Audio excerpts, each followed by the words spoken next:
Writing a chemical equation. Chemical equation लिहिण्याविषयी काही rules आहेत. हां, केमिकल इक्वेशनला दोन बाजू असतात. इक्वेशन म्हटल्यावर दोन बाजू आणि मध्ये इक्वल टूच्या ऐवजी ॲरो असतो. लेफ्ट हँड साईडला काय असतं, रिॲक्टंट्स असतात. लेफ्ट हँड साईडची कंपाऊंड्स असतात, ती दोन एकमेकांशी रिॲक्ट होतात.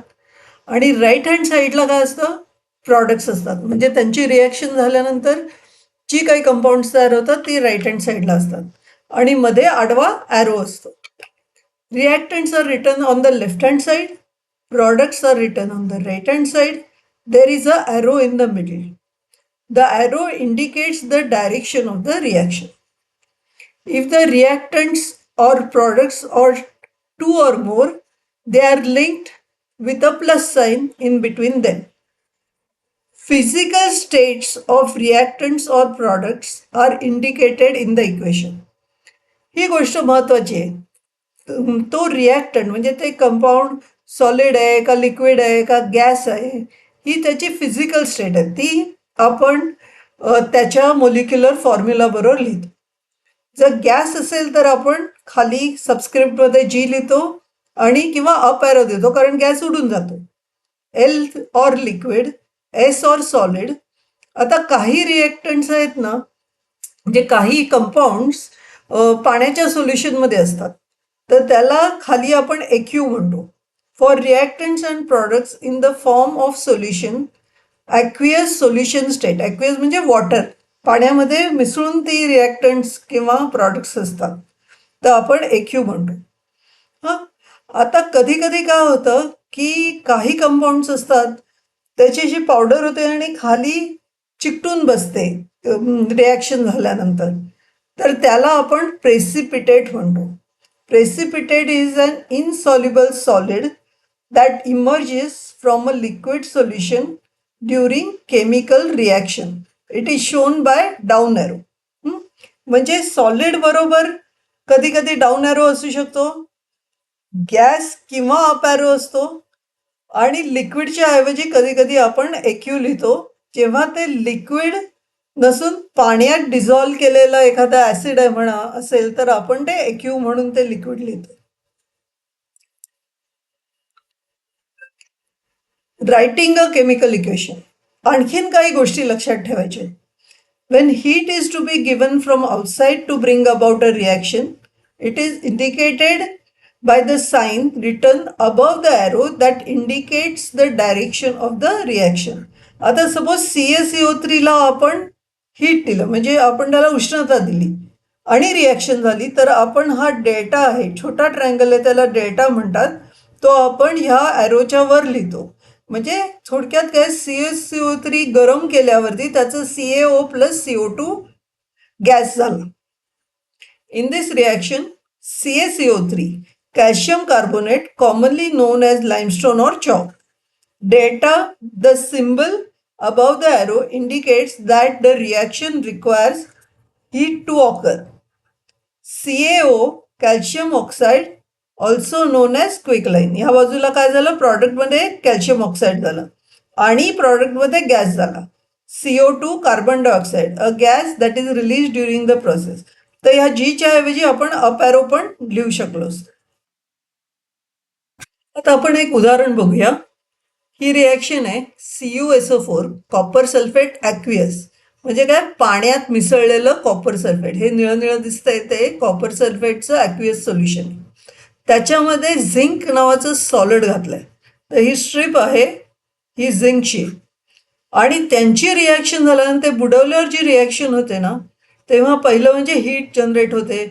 ते निळं निळं कॉपर सल्फेट आहे, ते जाऊन तिकडे ZnSO4 होतं, झिंक सल्फेट होतं, आणि ते ट्रान्सपरंट होतं. आणि हे कॉपर जे आहे सॉलिड, त्याची अशी रेडिश ब्राऊन पावडर होऊन त्या झिंकच्या स्ट्रिपला चिकटते. आणि तर ते इक्वेशन कसं लिहिलं आहे बघा, CuSO4 AQ प्लस ZnS.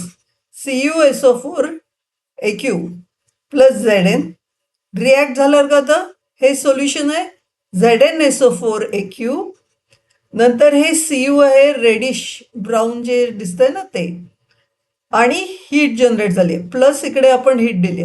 आता हीट जनरेट झाली आहे म्हणून नुसती हीट लिहिली आहे. जेव्हा आपण हीट देतो तेव्हा काय करतो, वरती डेल्टा देतो. इकडे कुठेही हीट आपण दिलेली नाहीये, हीट नंतर जनरेट झाली आहे. When heat is released during the reaction between the aqueous solution of copper sulfate and zinc dust is indicated as follows. CuSO4 Aq ZnS becomes ZnSO4 Aq plus Cus plus heat. CuSO4 copper sulfate initially present as an aqueous solution, typically blue in color. Zn, zinc is added as a solid metal or a powder in strip form. ZnSO4 zinc sulfate, as a reaction proceeds, the zinc dissolves into the solution, turning it into zinc sulfate, a colorless solution. Cu, copper is deposited as a reddish brown solid. Heat in this reaction, meaning it releases energy in the form of heat to the surroundings. CuSO4 plus ZnS becomes ZnSO4 Cu plus heat.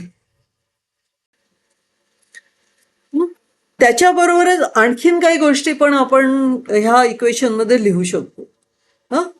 It is necessary to fulfil certain conditions like specific temperature, म्हणजे कितीही amount of heat दिलेली चालणार नाही. तर ह्या equation मध्ये 60 degree centigrade heat पाहिजे, म्हणून आपण डेल्टाच्या ऐवजी 60 डिग्री सेंटीग्रेड लिहिले.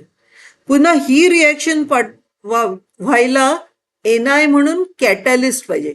कॅटॅलिस्ट असा पदार्थ असतो का जो रिॲक्शन मध्ये टाकला ना तरच रिॲक्शन ट्रिगर होते, पण तो स्वतः पदार्थ रिॲक्शन मध्ये भाग घेत नाही. म्हणजे उदाहरण द्यायचं झालं तर काय, लग्न असतं, नवरा आणि बायको यांचं विवाह होणार असतो, भटजी लागतो, पण भटजीशिवाय लग्न होत नाही, गुरुजींशिवाय लग्न होत नाही. पण लग्न झाल्यानंतर भटजींचा काहीच रोल नसतो. ओके, तर कॅटॅलिस्ट असे गुरुजींसारखे असतात लग्नातल्या, ते रिॲक्शन होण्यासाठी लागतात, पण रिॲक्शन झाल्यानंतर त्यांच्यावर काही परिणाम होत नाही, ते असतात तसेच राहतात. पण मुलगा आणि मुलगी, वधू आणि वराचे नवरा बायको करायला ते कारणीभूत होतात. It is necessary to fulfill certain conditions like specific temperature, pressure, catalyst to bring about some reactions. These conditions are indicated below or above the arrow indicating the direction of the reaction. Vegetable oil plus H2 heated to 60 degrees centigrade with NI as a catalyst brings about वनस्पती घी. Vegetable ऑइलमध्ये hydrogen घातलं, 60 degree टेम्परेचरला गरम केलं आणि NI नावाचा catalyst घातला की घी तयार होतं. द स्पेशल इन्फॉर्मेशन और names of reactants and products are written below their formula. आता हे दुसरं उदाहरण बघूया. स्पेशल इन्फॉर्मेशन आहे. इकडे काय आहे, HNO3 आहे ना, हे ॲक्युअस आहे म्हणजे सोल्युशन आहे, पण कॉन्सन्ट्रेटेड आहे. तर सोल्युशन दोन प्रकारची असतात, जास्त पाणी असलेली, कमी पाणी असलेली. कॉन्सन्ट्रेटेड म्हणजे काय की त्याच्यामध्ये HNO3 जास्त आहे आणि पाणी नुसतं विरघळण्यासाठी वापरलंय. पण डायल्यूट म्हणजे काय, थोडंसंच आपण ते सबस्टन्स घालतो आणि जास्त पाणी घालून डायल्यूट करतो. ओके, तर लिंबाचं सरबत म्हटलं ना का ते त्याच्यामध्ये थोडंसंच लिंबू पिळतो आणि पाणी जास्त असतं, ते डायल्यूट सोल्युशन झालं. Okay, Cu plus 4HNO3 which is concentrated aquatic solution changes to CuNO3 which is aquatic, 2NO2 which is a gas and 2H2O which is a liquid. म्हणजे ह्या दोन रिॲक्टन्सचे 3 प्रॉडक्ट्स होतात. CuNO3 होतं जे सोल्युशन असतं, NO2 नावाचा gas बाहेर पडतो, इकडे आपण अप ॲरो पण लिहू शकलो असतो, आणि H2O लिक्विड आहे.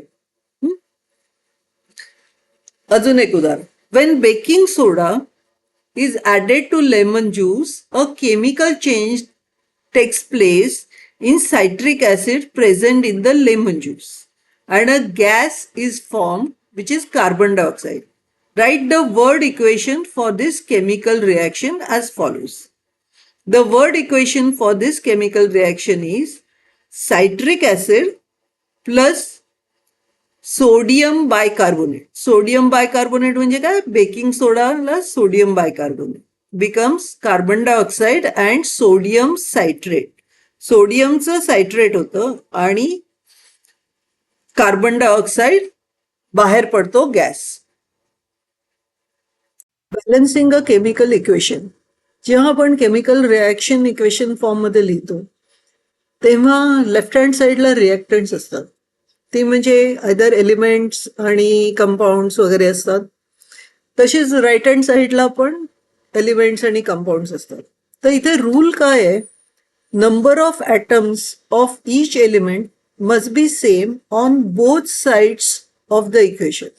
म्हणजे ह्या बाजूला रिॲक्टंट्स मध्ये 2 हायड्रोजन ॲटम्स असतील, ते कुठल्याही रिॲक्टंट मधल्या कंपाऊंड मध्ये असे नका, पण दुसऱ्या बाजूला लिहितात म्हणजे राईट हँड साईडला इक्वल टू मध्ये लिहितात तेव्हा पण 2 हायड्रोजन ॲटम्स असलेच पाहिजेत.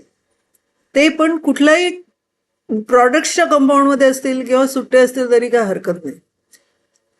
म्हणजे उदाहरणार्थ इकडे C+O2 आहे आणि हे CO2 झालंय, तर एक C आहे आणि 2 O2 चे ॲटम्स आहेत आणि ह्या इकडे कंपाऊंड झालंय त्याच्यामध्ये एक C आहे आणि 2 O2 चे ॲटम्स आहेत. तर मग हे इक्वेशन बॅलन्स्ड आहे. ओके. तर आता बॅलन्सिंग द केमिकल इक्वेशन मध्ये स्टेप्स आहेत, त्या आपण स्टेप्स समजून घेऊया. अ chemical equation is balanced step by step. A trial and error method is used for this purpose. तो ऑब्जेक्टिव्ह काय आहे? एलिमेंट्स आपल्याला दोन्ही बाजूचे सेम करायचे, हे आपलं ऑब्जेक्टिव्ह आहे. तर आता हे इक्वेशन कन्सिडर करू. Carbon plus oxygen becomes carbon dioxide. तर ते आपण मोलिक्युलर फॉर्म्युलामध्ये लिहिलं तर C+O2 बिकम्स CO2. आता हे बॅलन्स्ड आहे का इक्वेशन? हे कसं शोधायचं? तर हे असं टेबल करायचं. ह्या बाजूला जेवढे एलिमेंट्स आहेत तेवढे लिहायचे, C आणि O. मग लेफ्ट हँड साईडला C किती आहे? 1 आहे. राईट हँड साईडला पण किती आहे? 1च आहे. O right hand side left hand साईडला 2 आहे, लेफ्ट हँड साईडला पण 2 आहे. म्हणजे हे इक्वेशन आहे, हे परफेक्टली बॅलन्स्ड आहे. Number of atoms of all elements on both sides are equal. The equation is balance. C+O2 automatically balanced equation. आता दुसरं इक्वेशन बघू. Consider the equation sodium hydroxide plus sulphuric acid chemical reaction becomes sodium sulphate plus water. आता हे कसं होईल? Sodium हायड्रॉक्साईडचं NaOH आलं, sulphuric acid H2SO4 आलं, सोडियम सल्फेट Na2SO4 आलं आणि H2O आलं. तर आपण काय करतो? इकडचे सगळे एलिमेंट्स लाईनीने लिहितो, NaOH आणि S. तर लेफ्ट हँड साईडला किती सोडियमचे ॲटम्स आहेत? 1 आहे, 1. राईट हँड साईडला Na2 आहे म्हणजे 2 आहे. इकडे बॅलन्स नाहीये. O किती आहे? 1 and 4, 5. 5 ओचे आहेत. इकडे 4 आणि 5 हे बॅलन्स आहे. हायड्रोजनचे इकडे 1, 2, 3 आहेत आणि इकडे 2च आहेत, इकडे बॅलन्स नाही. सल्फर बघूया, S या बाजूला आहे का ह्या बाजूला आहे का? हे बॅलन्स्ड आहे. Here number of atoms are not same. तर पहिलं आपण काय करतो? सोडियमचा बॅलन्स करण्याचा प्रयत्न करतो. आता अख्खा फॉर्म्युला मध्ये आपण चेंज करू शकत नाही, आपण पूर्ण मॉलिक्युलला मल्टिप्लाय करू शकतो. तर ही गोष्ट लक्षात ठेवायची. तर म्हणून आपण इकडे 2NaOH केलं, H2SO4 केलं आणि हे बॅलन्स करण्याचं हे असं इक्वेशन होतंय. ते बॅलन्स्ड आहे का ते आपण नेक्स्ट स्टेप मध्ये बघूया.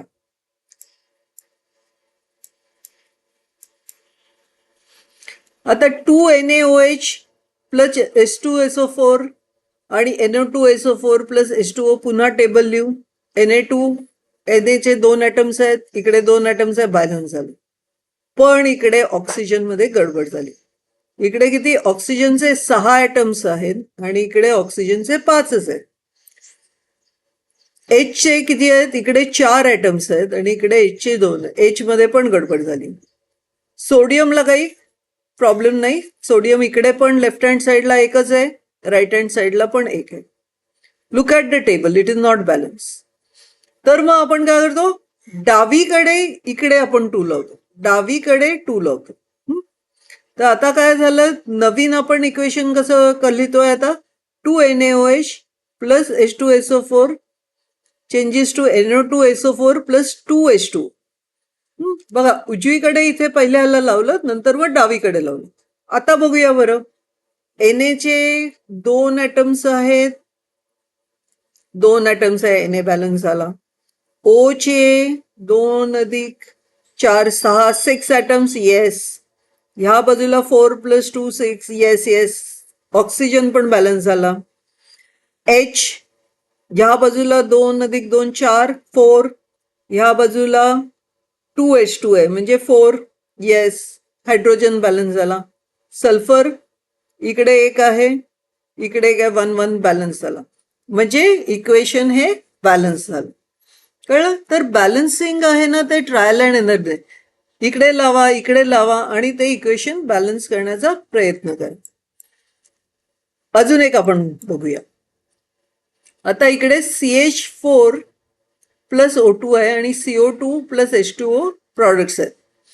तर आता आपण ते बॅलन्स कसं काढतो, CH4 आणि O2 आणि CO2 प्लस H2O. तर मग काय काय, COH आहे. या बाजूला C किती आहे? 1. या बाजूला C किती आहे? 1. इकडे O2 आहेत, इकडे O3 आहेत. हा, इकडे गडबड आहे. H इकडे 4 आहेत, इकडे H2 आहे. हा, 2 बॅलन्स ऑक्सिजन ॲटम्स. तर आता पहिलं आपण काय करतो, इकडे गडबड दिसते, तर बॅलन्स 3 आणि 2 असलं का काय करतो आपण, 2 ने मल्टिप्लाय करतो. तर हे काय झालं, CH4 plus 2O2 CO2 plus H2O. Table करूया पुन्हा. टेबल केल्यावर काय होतं, C11 होतं. ऑक्सिजन ह्या बाजूला 2 आणि 2 4 होतात आणि ह्या बाजूला 3 राहतात, नॉट बॅलन्स्ड. मग नंतर इकडे H4 राहिलेत, इकडे 2 नॉट बॅलन्स. तर आपण इकडे काय करूया, राईट हँड साईडला 2 ने मल्टिप्लाय करूया आणि मग चेक करूया. तर काय झालं, CH4 plus 2O2 changes to CO2 plus 2H2O and check. आता C किती आहे, 1 1 बॅलन्स्ड. O किती आहे, ह्या बाजूला 4 आहेत बघा, O2 2 टाइम्स म्हणजे 4. ह्या बाजूला O2 आणि हे O2 2 टाइम्स 4, O झाला. H4 आहे, तर इथे पण H4 आहे, झालं की बॅलन्स. तर एकदा इथे केलं, एकदा इकडे केलं. Number of atoms on both sides are equal, hence the balanced equation is CH4 plus 2O2 changes to CO2 plus 2H2O. तर ते आपण लिहितो कसं, CH4G gas plus O2 gas becomes CO2 gas plus 2H2O liquid. तर असं आपण हे balanced equation G आणि L आणि हे असं व्यवस्थित लिहितो. ओके.